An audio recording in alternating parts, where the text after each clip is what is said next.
Moments ago in the Oval Office, started off talking about the tariffs going into effect tomorrow. He said that they will be on pharmaceuticals and medicine, steel, and chips and items associated with that. Those tariffs going into effect, I think, against China, Canada, and Mexico. He did talk at length also about the plane crash 2 nights ago. Let's fact check a little bit of what the president just said. CNN's Daniel Dale is standing by. Daniel, first of all, I just have to say, he's kind of contradicting himself, at least in what I'm hearing. He's blaming the accident on lower standards, he says, when it comes to diversity hiring for air traffic controllers, although I don't know any evidence that the standards were lowered. There certainly is an effort for diversity in hiring, and the standards he's talking about were implemented in 2013 and were there throughout his first term and then the Biden term.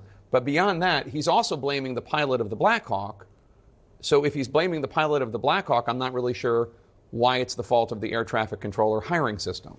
I'm entirely with you, Jake. I think those are very good points. 3 other quick things from those remarks we heard. Number one, again, there is precisely no available evidence right now that anything related to Biden rules and regulations caused this crash. We'll wait and see what the investigation uncovers. Number two, he said, as he has before, that the U.S. was at its richest of all time in the late 1800s, early 1900s, when we had high tariffs. Not even close to true. Per capita income, for example, is about 10 times today what it was back then. And then he referred to fentanyl seizures and migration at the northern border with Canada. Worth pointing out, those are a tiny fraction, both fentanyl seizures and migrant encounters at the northern border compared to what they are at the southern border. Just no comparison between Canada and Mexico on those two things.